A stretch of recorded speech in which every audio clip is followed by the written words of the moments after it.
Today we're going to look at a game between two very strong opponents. The first player, player one, known as the Terminator, with a 100 game winning streak. And the player of the defending side, known as the legend, Sam Ford.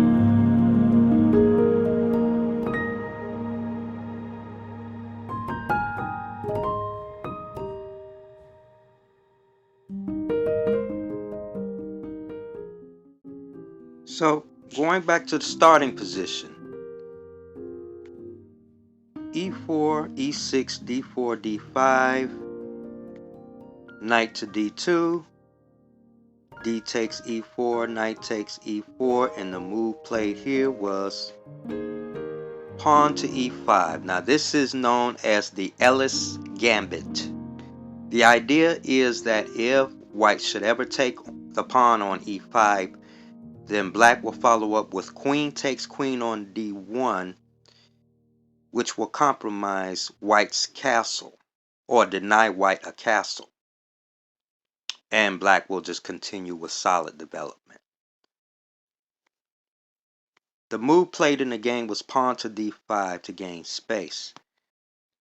Another good idea for white in this position is knight to f3, developing another piece, so that after knight f6, queen to e2. Now, white here has three pieces already developed. It's got a good eye along the diagonal, good pressure in the center here, and there's pressure applied to this pawn. So that after, for example, knight c6, d takes e5, knight takes e4, and queen takes e4, then black will follow up with bishop to e6, needing to get more pieces off the back row and get the king to safety. And the pawn count so far would be 1, 2, 3, 4, 5, 6, 7 pawns versus black's 1, 2, 3, 4, 5, 6 pawns. So going back, the move played was d5 and then knight to d7. Pawn to d6. Knight f6, bishop to g5. C takes d6. Knight takes d6, bishop takes d6, queen takes d6, and queen a5 check was played. Another good move in this position would be to play the queen to b6. Queen to b6 going after this pawn. But queen to a5 was played, and the game continued with bishop to d2. And the queens come off the board.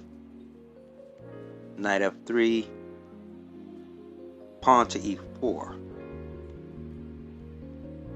Knight e5, castle, bishop b3, pawn to b6, bishop take c5. B takes c. Now we have opposite wing castling.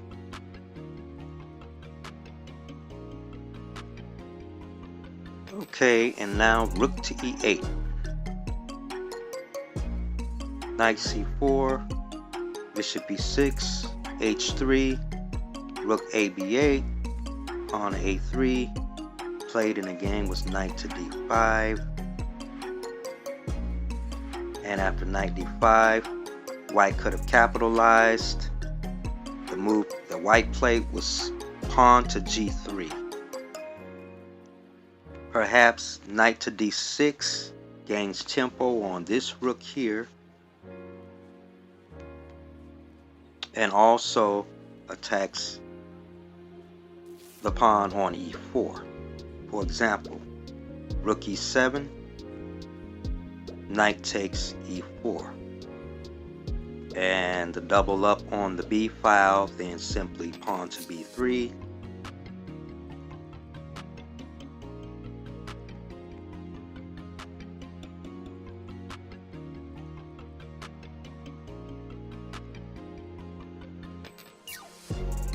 And again, the pawn count would be in white's favor.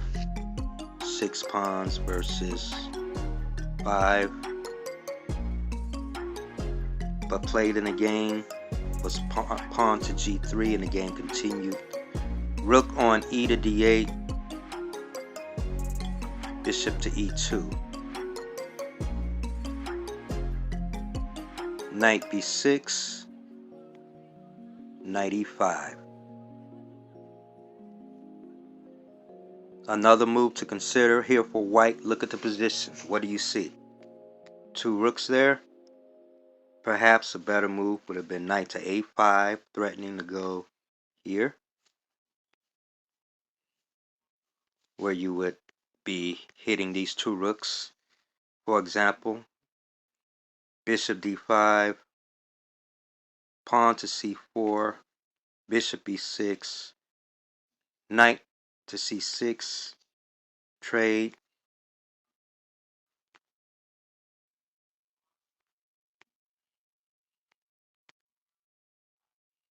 and what you will have on the queen side is a minority versus a majority of pawns.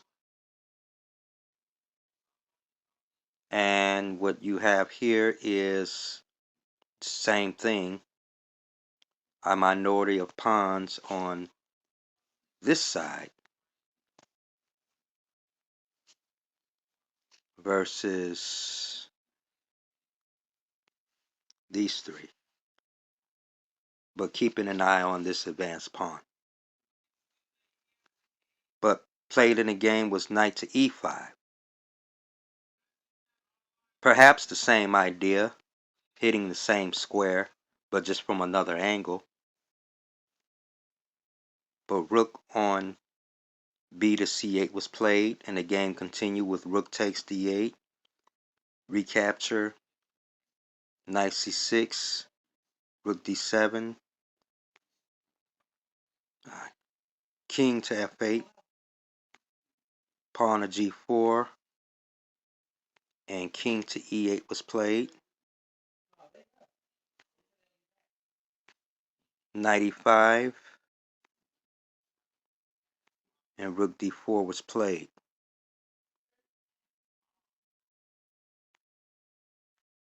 Pawn to c3, rook d5, knight c6, rook takes d1, the rooks come off the board.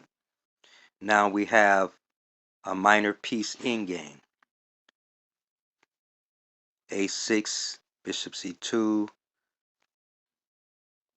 pawn to f5, gf, bishop takes f5, followed by pawn to h4, knight to d5. I don't know, maybe here in a position like this, it might not be a bad idea to start marching the king toward the center, trying to gain tempo here, followed by moves here somewhat.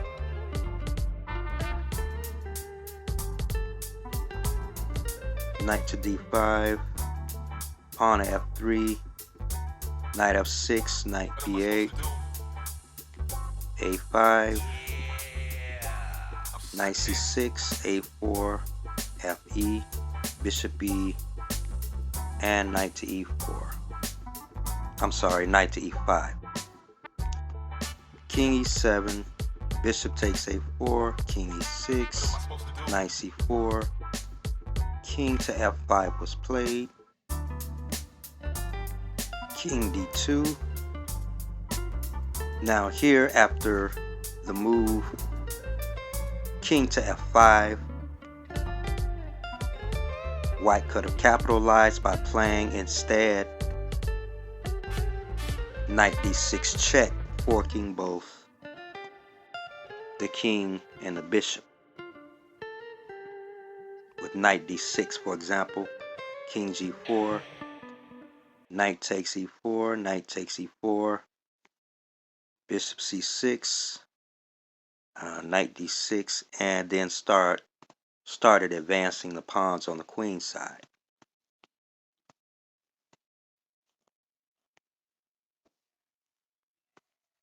But played in the game after king to f5 was king to d2, and again continued king g4, b4, cb4, ab4, king h4, knight e3, g5, c4, g4, c5, pawn to g3, king e1, knight d5, knight takes d5, bishop takes d5, and then c6 was played. Perhaps another move to consider in this position for white would have been the bishop to d7. For example, king g5, pawn to c6, king to f4, pawn to c7, bishop to b7, and this little trick forces black to play here, and bishop to a8 with the idea of marching this pawn down. But anyway, after bishop takes d5, the move that white played was the pawn to c6, and the game continued king h3, c7, bishop b7. Bishop to d7 was played, and king h2, bishop c6, bishop c8, pawn to b5.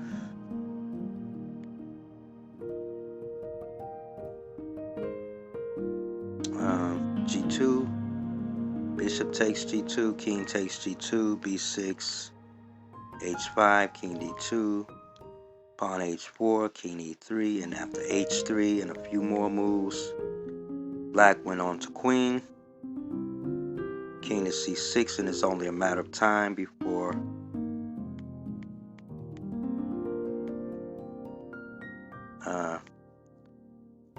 black puts the nails in the coffin. And I believe that white conceded the game at this point. Thanks for watching.